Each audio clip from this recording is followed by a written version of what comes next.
Hello there. Welcome to episode 4 in Dan the Composer at the Piano podcast.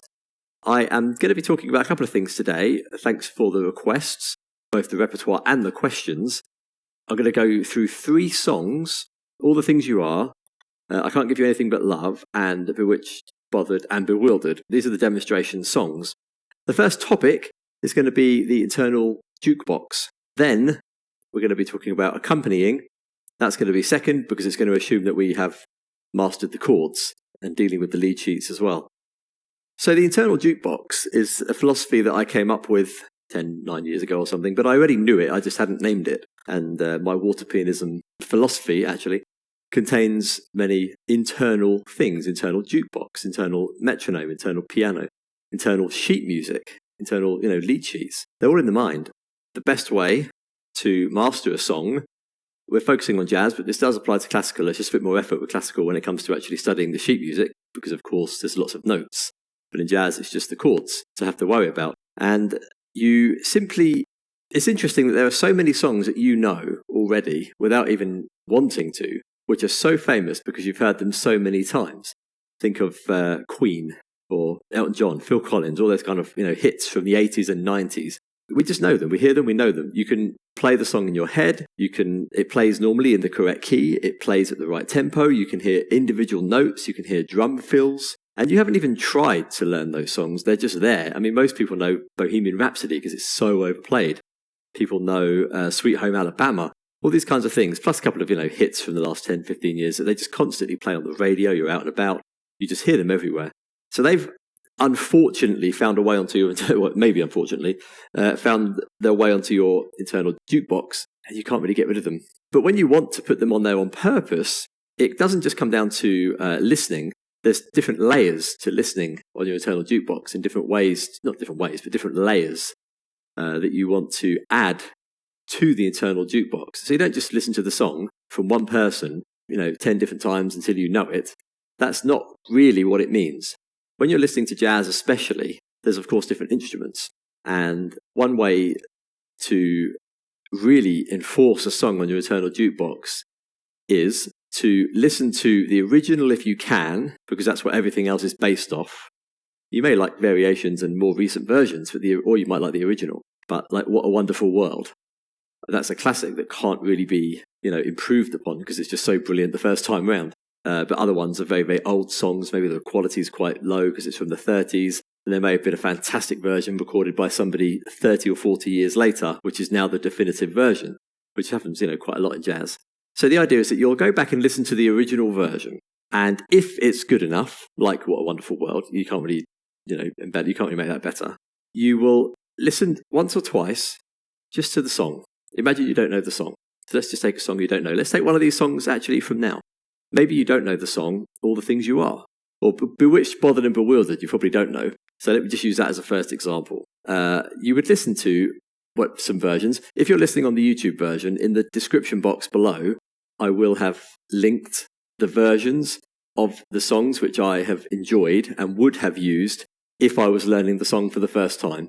But of course, I know all these songs already. If you're on Spotify, then of course, just jump on YouTube and maybe find the podcast version of this and find them, or just listen to just find different versions. I found some nice versions earlier for the song I Can't Give You Anything But Love, which I already knew from Diana Crowell and earlier, many years ago. But I found a couple of really interesting versions on there which you would do well to listen to help learn the song. So you listen a few times just to get the general idea. You're not looking at the sheet music when you do this. You're just listening with headphones if you can, and you're just getting the vibe. You may be sort of casually hearing the kind of chord types that it might be sort of major sevens if it's kind of romantic, or dominant sevens if it's kind of happier. You just get a general vibe. You sort of pick up the rhythm. Maybe you listen to the bass a little bit, nice walking bass, nice little guitar chords. You just get a general idea. Listen to the vibe, the melody. Is it happy, sad? Just start to respond to the song in that way. Listen to it 2 or 3 times like that. Then listen to another version 2 or 3 times. See if you can identify any differences. Some of them might be obvious, like the rhythm and tempo are completely different. Many differences. So once you've listened to a couple of versions, pick one that you like and go deep into that. Listen only to the drums. Try to shut out the melody, the chords, the piano, the guitar, other instruments that might be in it, and just listen to what the drummer's doing, because you can learn a lot from that. And then you'll listen to it again. Most of these songs are only 3 or 4 minutes. It's not too much of your time. And if you're out and about with headphones, like perhaps you are now, you can do it, out and about instead of listening to me. So you listen to the drums, then you can listen to the bass. Then you might just listen to the singing or the main melody instrument. Then listen to the guitar accompaniment. Listen to the solos. Might be a guitar solo, saxophone solo, piano solo. Could be any solo. There may be a bass guitar solo in it. But by doing this, you're not just learning the song. You're learning how each instrument is involved in the song, the interplay between them, what they're doing with the chords, what they're doing with the rhythm, and it's going to burn that song into your mind. Subconsciously, and almost passively is more the better word, passively the structure is going into your mind. The lyrics, if there are any, are going into your mind. But if they're quite long, complicated lyrics, I do also recommend finding the lyrics to the song, because that also helps you know where you are. Once you've done this, which might be 20, 30 minutes or an hour, you've listened to lots of versions, you can probably play the song pretty well through in your mind. That's on your internal jukebox, and you can almost just jump to different sections because you know it so well. There may be some favourite licks that you like from one of the instruments. If it's just a solo instrument, there may be a moment you really, really like, some fancy nice little chord bit or some nice little improvisation line. But you'll know it, and if you do like those parts, go back and listen to them and drill them. Only then do you go to the sheet music. You don't even go to the piano yet or your instrument. So you put up the lead sheet and you don't have the music playing because it's now on your internal jukebox. And you will pull up, for example, all the things. Oh, we're saying Bewitched, Bothered and Bewildered. Now, I'm on jazzstudies.us. I'm going to bring up that. I know the chords. I'm just going to want to talk you through them. You just go to Bewitched, Bothered and Bewildered. And here it is. Key of C is the original key. Of course, you can play it in different keys, but that's a technical exercise for you to do when you want. But it's a good idea to do that for the chord progressions, actually, which is something I will say in a minute. But you'll mainly learn it in one key. And you just look at the chords and you try to hear them changing as you're listening to the song in your mind. So assuming that you know the song, or if you just maybe stop now and go and listen to a version, you'll know that it basically goes, it goes, to hear myself, look, it goes,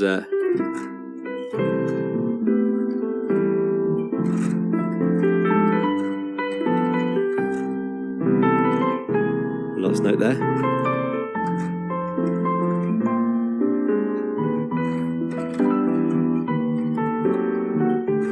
That bit there is Bewitched, Bothered and Bewildered. Am I 36251. So you just look at it and you'll hear those chords changing as you listen to the song in your mind. But you don't need to be at a piano when you do this. So you'll be like, okay, fine.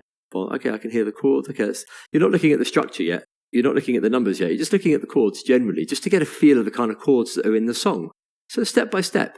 So okay, major 7, minor 7, okay, D minor 7, G 2. You might think, okay, fine, that's a 625, 625 progression, fine. But you studied that afterwards. Oh, that you think, oh, here we have a nice augmented chord. That's very nice.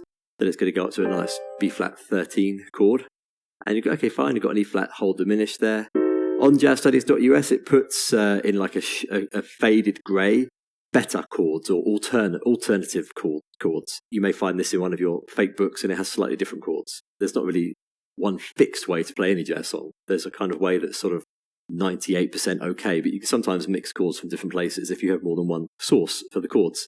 So you're just looking at this, and then you think, oh, section B. Got D minor 6 there. That's interesting.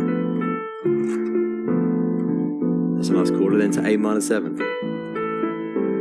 So you think, oh, D minor 6, quite nice. Quite an unusual chord to see. And then it's just your regular stuff, minor 7s and 7s and blah, blah, blah. So you think, okay, fine. So you've got a general idea of it. So you think, okay, fine, I see how the song has been made up. That's nice. Then you start to master the chord progression. That's when you put the letters into numbers. Starting on C major 7, it's probably in the key of C. Some chords begin on a major 7, but it's actually the 4, like after you've gone. It starts on the 4.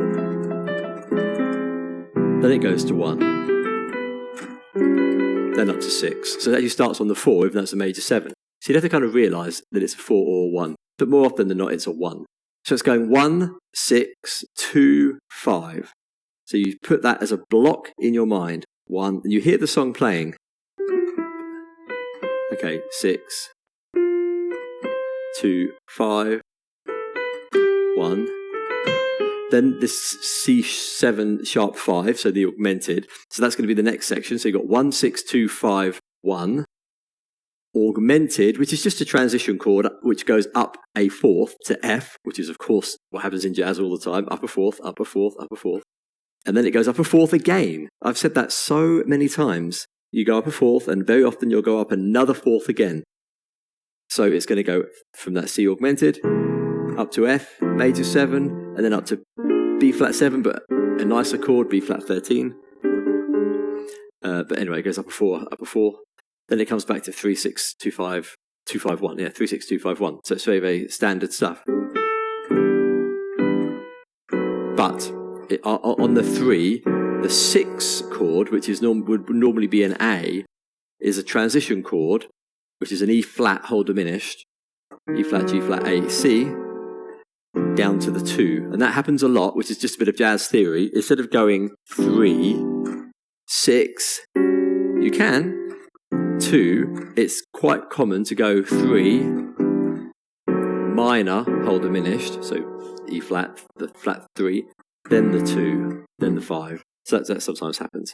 So you can sort of make a note of that. Sometimes the 6 is done as a flat third, whole diminished. The real reason is that it's a tritone substitution, which is when you play the 5th note flattened, so A to E is a 5th, and you flatten it. That's a whole tone, because A to B is 1, B to C sharp is 2, C sharp to D sharp is 3. Tritone substitution. That's technically the reason why it's going 3, not 6, but it's tritone substitution, E flat whole diminished. It just happens to be that it's a semitone drop, which is quite nice. 5-1. So you just start to dissect it in those ways, but don't dive through it. You're not going to remember it all. Just go into your head, right? Okay, so it's 1, 6, 2, 5, 1. 1 augmented, so sharp 5, up a fourth, up a fourth. The second fourth is like a 13 chord, or a dominant 7 chord type, B flat 7. Or the voicing A flat, D and G, for the 13, which sounds right in context. Then it's just generally going to come back to 3, minor whole diminished, 2, 5, and you'll start again, 1.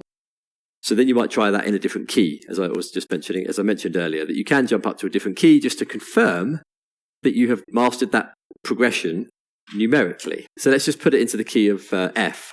Simple. So forget the key of C, forget all the chords we've said. Some of them may be the same, doesn't matter. We're absolutely only in the key of F.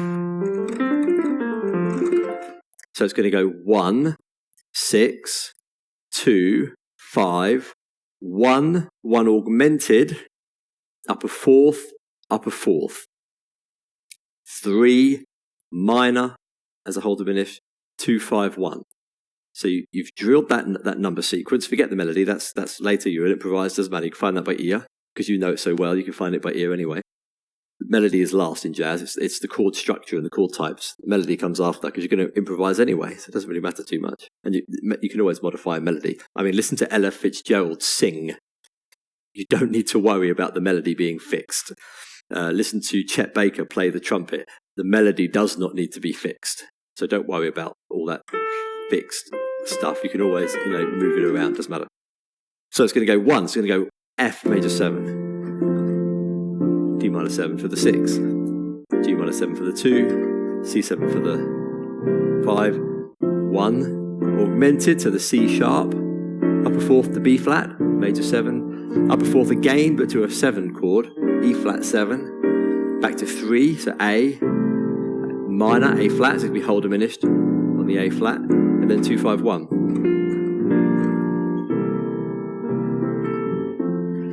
There we go, that's it. Do that in any key.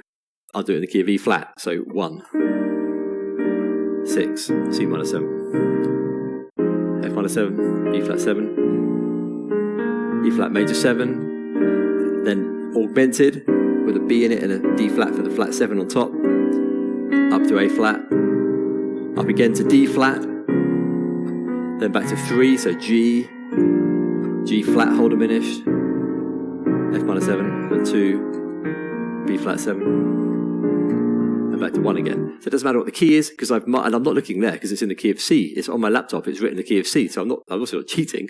I just know that it's 1, 6, 2, 5, 1, augmented, 4, 4, 3, minor, 2, 5, 1. So that structure is in my brain, and that's how you'll learn the song. You can master the second section yourself. I don't want to make it too complicated because it's not necessarily a song tutorial, but you'll do exactly the same thing with part B. I'll just run through it quickly, but without playing it all. But you see it's D minor 6 with the key of C again. So it's doing it on a 2 there, D minor 6, up to the, which is a 2 chord. And then it's doing it on A minor 7, so that's a 6. Then it's just alternating, 2, D minor 7, G7, 5, D minor 7, G7. So it's just 2, 5, 2, 5. 3, minor whole diminished, 2, 5. It's basically doing the same thing, and that's when it's doing that part.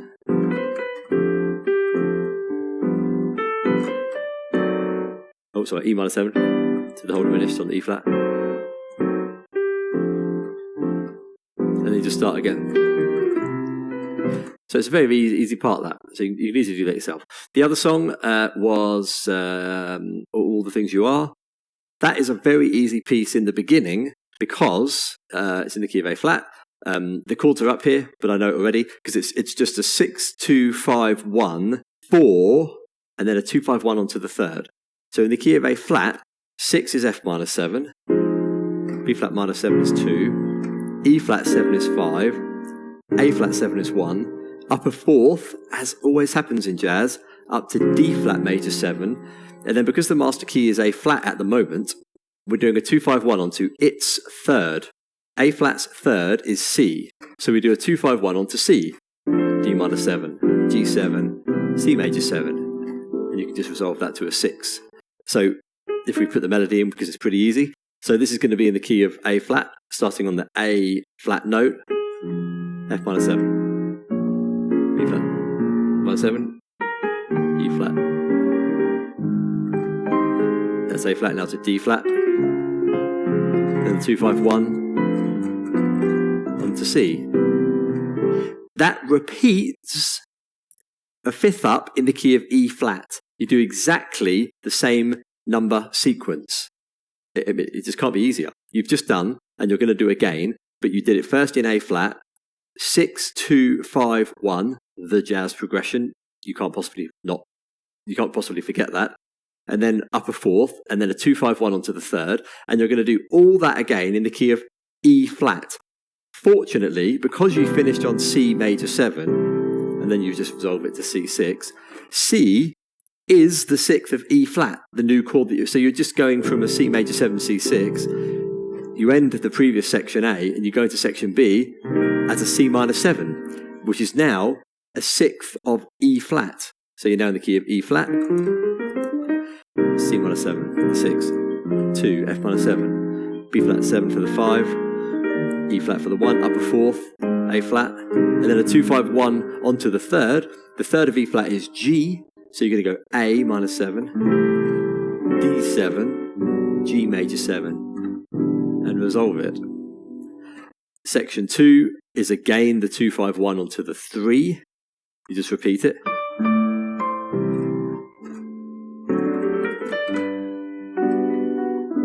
And then you do a 2, 5, 1 onto the E, which is the sixth of the G where you just were. So it's easier to see it that way. So you're going to go F sharp half diminished. There it goes, yeah.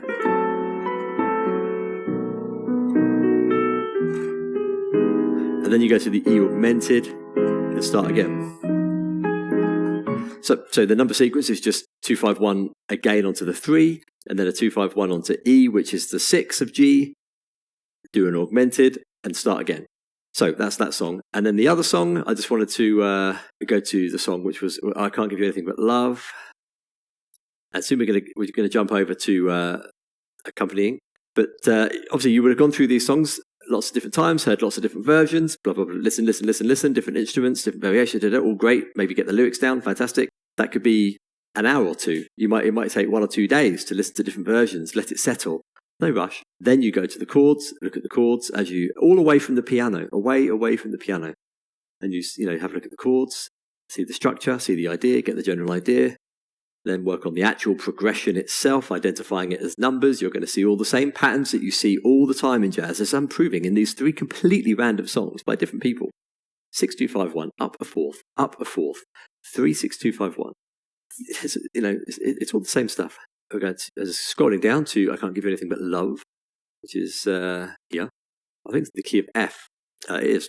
So, basic melody if you don't know it. Okay.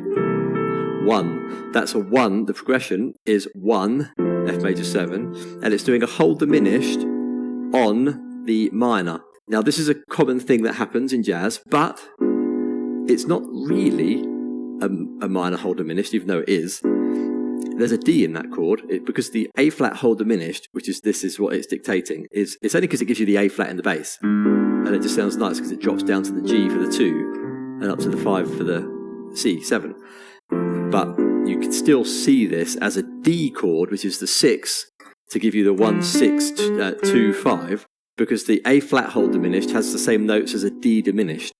Diminished chords are in groups. They have 4 notes. The whole diminished chord has 4 notes. So in this case, A flat, B, D, and F, or technically C flat if it's in the key of A flat, but let's just label them individually: A flat, B, D, F. But that is also the whole diminished of the notes included. So it's A flat diminished, B diminished, D diminished, and F diminished. And because there's 12 notes in the chromatic scale, and there's 4 notes in a whole diminished chord, there's obviously 4, 8, 12. There's 3 groups, and we like to call those the C group, which is C, E flat, G flat, and A. Could be F sharp. C sharp or D flat group, giving you E, G, and B flat. You never say A sharp. And then the one I've just shown you, the D group, which is D, F, A flat, and B. So you need to get those groups down. So individually, you got C, E flat, G flat, or F sharp, and A. And you got C sharp, E, G, B flat, and you got D, F, A flat, and B. So because the A flat is also in the D group, in a way you are playing 1, 6 as a whole diminished, 2, 5. But sometimes it's written as a minor because it just sounds nicer on the bass, like that. Or if it were not that, and it went down to the D, same thing really. It's your choice. Anyway, that's how it's written.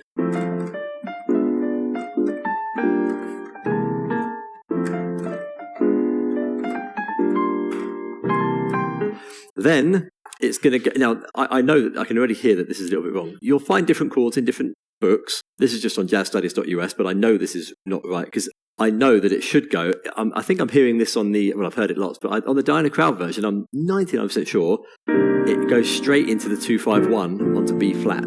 B flat's the 4th of F, so it's going up a 4th via the 4ths 2-5-1.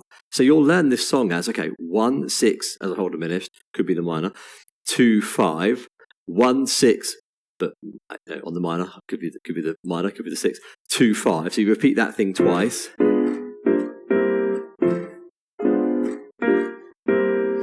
Then this says go back here and go 2, 5, so C minor 7, F7 to B flat major 7. But in my head, I can hear it just staying on that F, or going straight to the C minor 7 first. So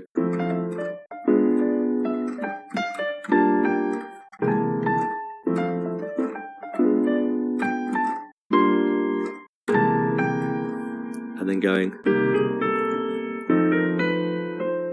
yeah. So your choice. Listen to the versions and you choose. But either way, it's doing a 2-5-1 onto the 4. Then it's going to 3 as a major third. A 3 is normally a minor 7 chord, but here it's going to a G13. Then it's going to 2-5. And then back to the beginning again. So again, easy chords. You listen to it 1,000 times, different versions. Find your favourite ones. Drill it, drill it, drill it. Look at the chords. Fine. 1, 6, 2, 5. 1, 6, 2, 5.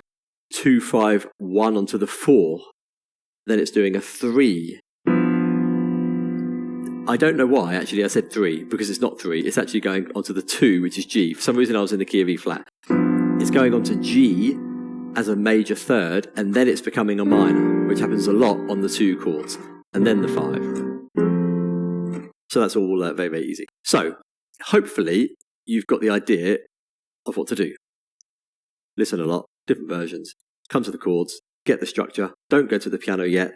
When you can hear the chords changing against your internal jukebox, then you can go to the piano without the lead sheet. Because it's a distraction, it's conscious interference. And you don't need it anyway because you've just memorized it. You could play it in any key. You can do 1 6 2 5 1 6 2 5 2 5 1 onto the 4 in any key, and then playing a 2 as a major third, and then going to minor, and then the 5, and then the 1 again. There's a tiny little variation at the ending, but it's still basically the same thing. So next part is the accompanying concepts. So let me go back to the first song of Bewitched, Bewildered, and I don't know why I need to bring up the chords because I know it anyway, but I just want to bring it up so I'm looking at the same thing that you might be.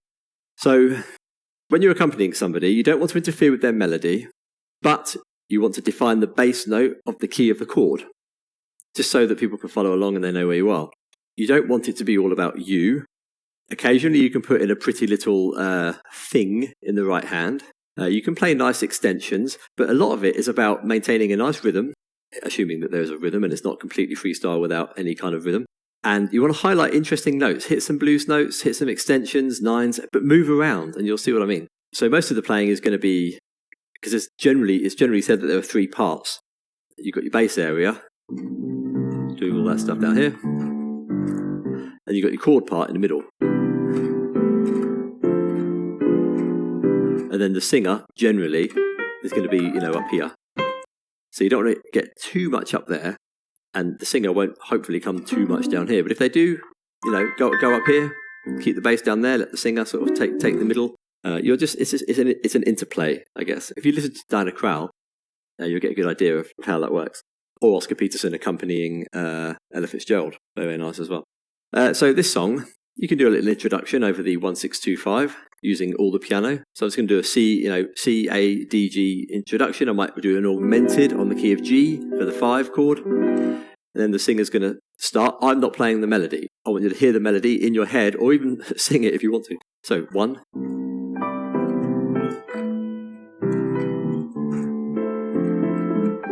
I'm going to do that again. Back to 1. See how I'm just making a little pretty melody for that introduction. Hitting that E or D sharp for the augmented. Now the singing goes now.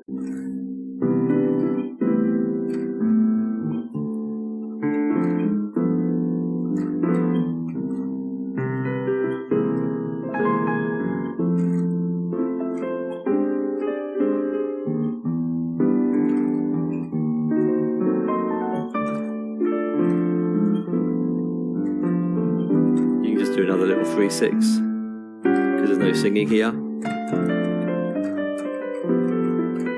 This little pretty little accompanying melody. Minor 9, minor 9.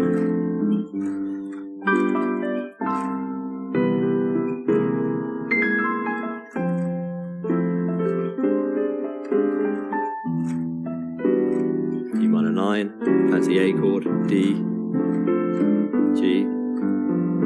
Let's just go up to 4 minor. A augmented, flat 9 onto that D minor 6. A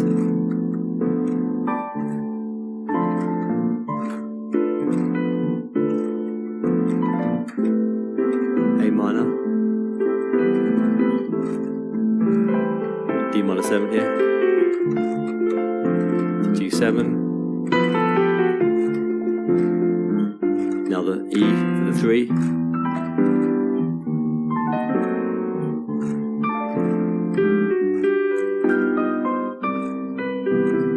So I think hopefully just me playing it gives you an idea of how to do it. I'll take out the left and the right hand.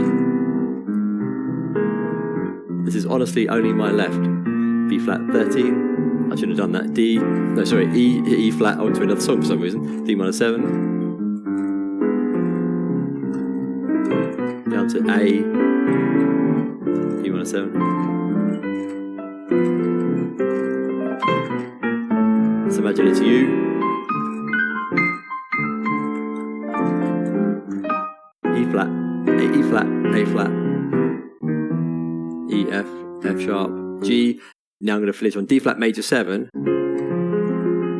with an E flat on top for the 9, and then drop down to a C, E, F sharp, B, D, F sharp, A, D, nice notes like that. So I was hitting the 9, the F sharp, which is sharp 11, and the A, which is 13.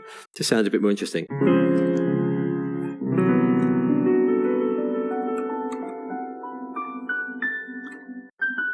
So that's kind of the idea. So I hope you kind of could see what I was doing. Let me just jump to the other song, which was All the Things You Asked Me to Go Up. Now this makes me. I'm going to try and introduce another point with this song, a kind of like falling broken chord kind of idea, which is quite nice. You can build out chords. So of course we've got F minor 7.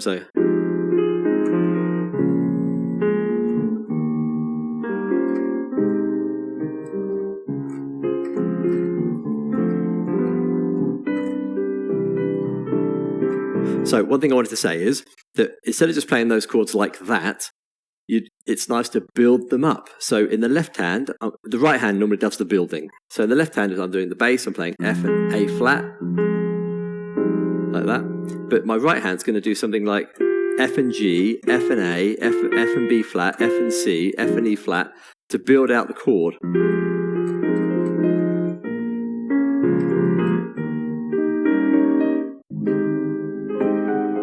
Now I'm going to sort of descend the chord on the A. So do you see what I'm doing there? I'm kind of bringing in the notes as the chord builds up. I'm exaggerating it on every chord, but you can see what I'm doing. F minor 7, F and G in the right hand, F and A flat, F and A flat with B flat, then with the C, then with the E flats. I'm building it up. That kind of thing. Then on the B flat, I'm going to go B flat and C in the right hand, B flat, C and D flat, F, and I'm going to hit the A flat. So I'm building it up, which is quite a nice thing to do. So we just do that as if you hear the song. So starting here.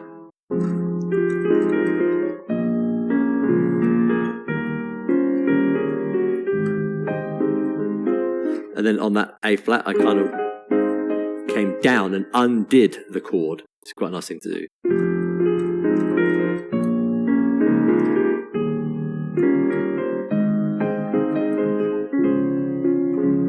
So then I'm undoing the D flat. I'm playing it, I'm rolling it up, and then I'm undoing it. I'm playing all the notes, then I'm not playing the C on top, not playing the A flat on top, not playing the F on top, and only playing the C in the left hand or the D flat in the right hand, which is going to fall to the C anyway. Like that. Now, let me jump to the other song, I Can't Give You Anything But Love, because I'd like to show you how you can just put in nice little sort of fiddly bits. I'm just zooming through these songs. They're not necessarily song tutorials, of course, but just to emphasize, just to demonstrate the point. So here we're on F. Now, because this song's a bit more upbeat, you could just do a little bouncing bass.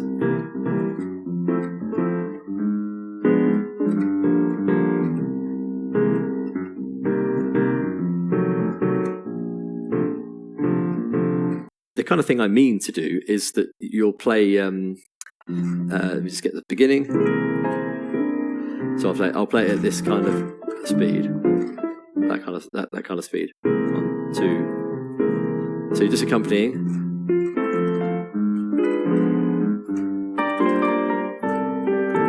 That kind of thing there. So I just played a G minor thing. I played D as an octave, and the G and the B flat in the middle. Drop down to the C. Then I went to B flat, G or something like that, F, A, so I made a little melody. Something like that, so here. Which doesn't interfere with the melody at all, it just sounds kind of pretty. I'll just try and do another one. I'll do one on C. That's quite a little cute one. I was sliding from the F A flat to the A and playing the C twice. Just a cute little fill-in like that. So, okay.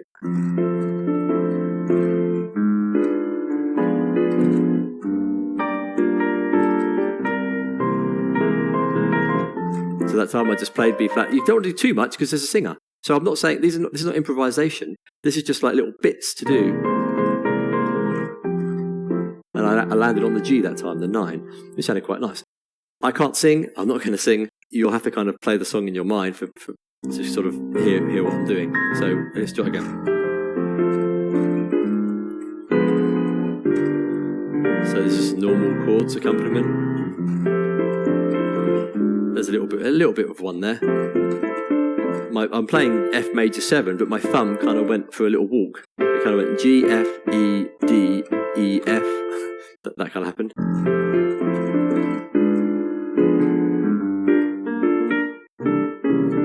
So that was a nice little one. I'm playing in the left, I'm playing C7. In the right hand, I'm playing D, the 9, E, and A, the 13. And I kind of just dropped down the D and the A, back, down to a D flat and an A flat, and then back up again to a D and an A. Sounded kind of fun. Here I'm playing G minor 7 in the right hand, but I'm playing it as D, F, G, B flat. And I think I moved the B flat down to the A.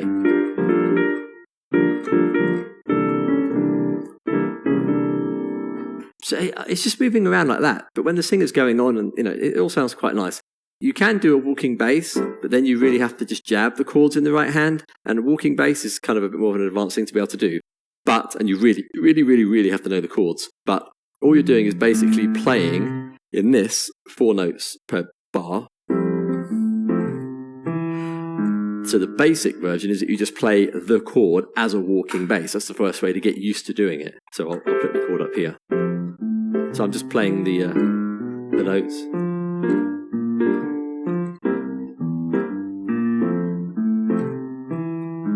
With no fancy stuff. G minor 7, C7. That's just a general way to do it. And if you can get that with a bit more swing.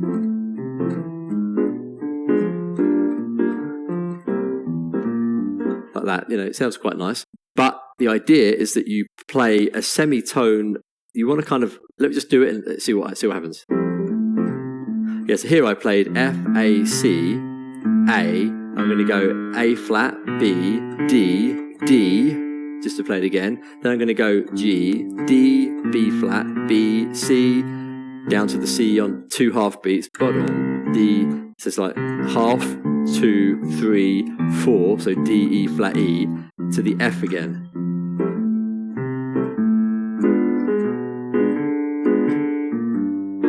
A, B flat, B, C, C, D, E, flat, E, F. It's that kind of thing.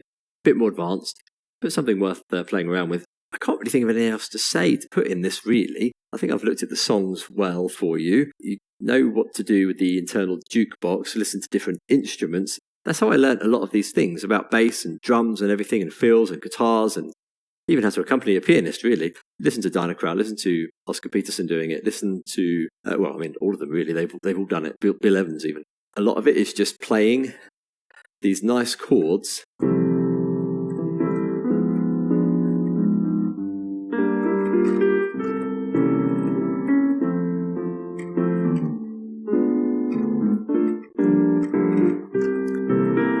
And you just move them around. So you might think I'm playing lots of notes and fancy things. I'm really not. I'm just playing you don't play every note of the chord sometimes. So on this G minor 7 here, my left hand is playing G, D, F. The right hand is playing B, B flat and F. But the little finger and the ring finger on the top can move around a bit. So it's going to go the F on top, D, E, F, up to the A, and then I might do a little, chromatic drop down to the C, down to the E for the C7 chord. So, like whatever the song is. So you're just exploring inversions, extensions, and just knowing where to go because you know the next chord so well. It just takes a lot of time. But the more you listen, the more you'll hear. You'll hear lots of little tricks. You should enjoy it. But in the YouTube version of this, in the description box, will have put lots of links for jazz pianists accompanying singers, and you can see what I mean. If there's rhythm, then they're just occasionally, putting a little bit of blues in it, little fill-ins. They're playing chords, like dropping in these kind of inversions. They're moving around. That kind of thing. They're just playing the chord, putting the top note as a melody, moving around a little bit. But I'm going to put some really good links for you to listen to, and those are going to help you a lot. Listen to all the instruments, not just the piano, and it should help you a lot. So I really, really hope this podcast has been of use to you. I still don't have an ending. But really, thanks for listening. I really hope it's useful. Looking forward to some content. I still have a couple of things that have been asked of me. So don't think I've forgotten. Everything that people have requested, I've listed. Just trying to find a way to put certain things together to make the podcast more than 10 minutes. So hopefully this has been of use to you, and you're going to have a lot of fun with it. And of course, share your progress. That makes me happy to know that you're making progress from this. So thank you very much for listening, and I'll see you in episode 5. All the best, and bye for now.